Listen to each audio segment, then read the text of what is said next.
Greetings, Rabbi Aaron Boxt, back for my podcast this week. Um, when most people look at the Parshat for this week, which is from the book of Exodus, they focus in on the plagues portion of the portion because the 10 plagues is such an important story in the Torah. We replay it every Passover Seder as we put, out our we dip our fingers in wine and put a fingerprint of wine or whatever on the plate, symbolizing the 10 plagues. But I want to focus on two lines in the Torah that are also in this Torah portion but have nothing to do with the plagues. So it's Parshat Va'era. We're looking at Exodus 6, and the first line is line 4. Gam hakimoti et beriti itam, latet lahem et eretz Canaan et eretz migurehem asher garu va. I also established my covenant with them. We're talking about Abraham, Isaac, and Jacob, to give them the land of Canaan, the land in which they lived as sojourners. That's the first line. The second line is also Exodus chapter 6, and it's verse 8. Veheveti etchem el haaretz asher nasati et yadi latet ota. LeAvraham, liYitzchak, liYaakov, v'natati otam lachem morasha ani Adonai. I will bring you into the land which I swore to give to Abraham, Isaac, and Jacob, and I will give it to you for a possession, I Adonai. And the reason why I'm focusing on those two lines this week is because I've had lots of conversations with people, Jews and non-Jews, about Israel and what's going on between the Israeli people and the Palestinian people. We talk about the history and the wars, and we talk about everything that happened since October 7th. And there's often a disconnect at the very beginning of the conversation. As a rabbi, as a professional Jewish person, I believe that the land of Israel,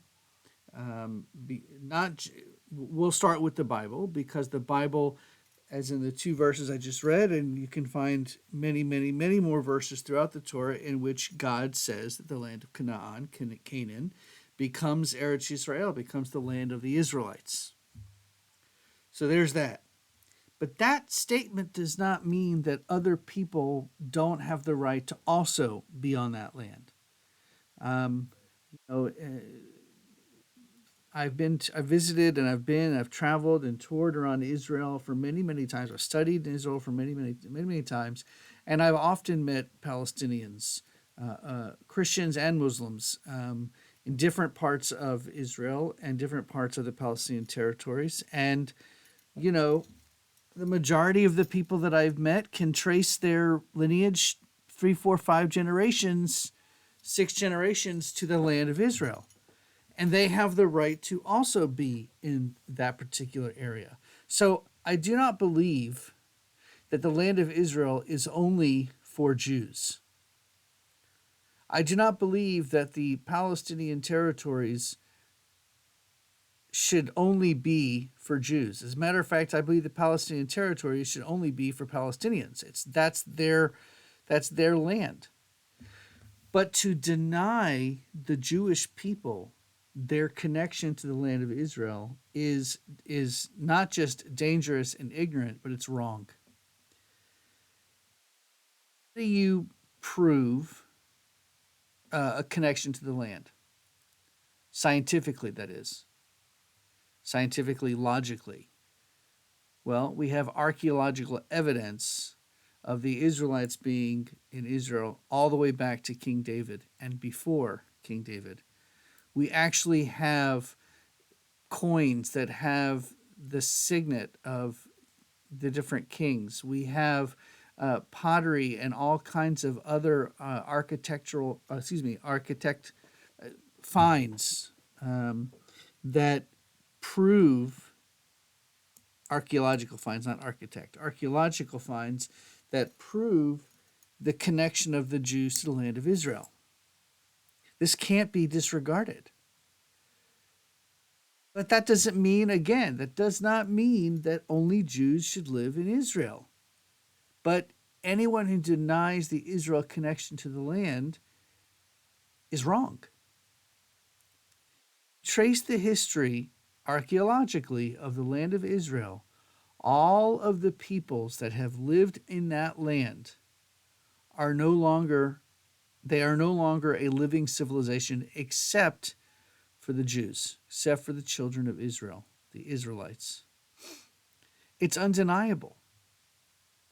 And even more than the undeniable archaeological scientific finds, we're the only people that have been yearning to be back in that land for over 2,000 years. We have been exiled, expelled from that land, and we've still yearned to be back there. Again, this does not take away from Palestinians' rights to be in the Palestinian areas or any other people to have freedom in that land. As a matter of fact, to be an Israeli, you don't have to be Jewish. You don't have to be this or that. You can be a Palestinian, an Arab Israeli. You can be a Christian Israeli. You can be a Druze Israeli. And we have parties in the Knesset that are Arab parties that are standing for the Arab nation, the Arab people, I should say, in that area, Palestinians and otherwise.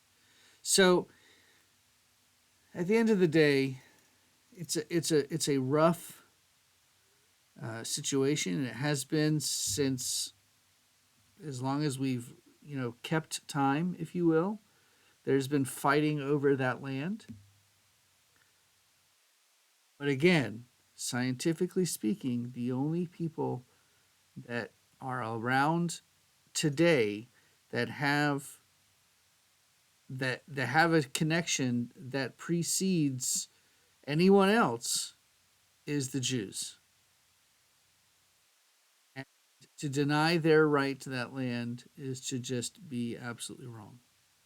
Now look, I hope and pray every single day for there to be peace, not just in Israel, but in the entire Middle East.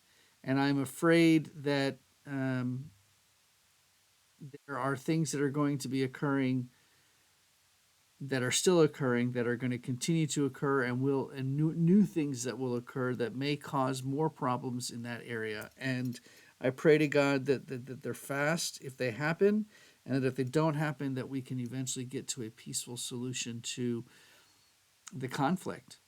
I mean, and I still believe that a two-state solution is the way to go. Palestinians should have the right to their own sovereign nation, just as the Jews should have the right, the Israelis should have the right to their own sovereign nation. And that's undeniable. I am planning on going right now on a trip with the CCAR, the Central Conference of American Rabbis, to Israel at the end of for a week at the end of January, and we are going to be going to meet organizations that are working for peace, Palestinian and Jewish organizations, Muslim, Christian, and Jewish organizations. We're also going to tour areas around the Gaza Strip on the Israeli side, including the Nova Festival. It's going to really give us the chance to get to listen to people who live there and listen to their stories, and hopefully bring back a tremendous amount of resources and experiences and opportunities to teach our communities, to help continue to support Israel in all the ways that we can. And I think that this is a trip that is necessary and will be very beneficial for myself and my community as well. That is it for this week. I wish you an early Shabbat Shalom, and may God bring peace to the Middle East.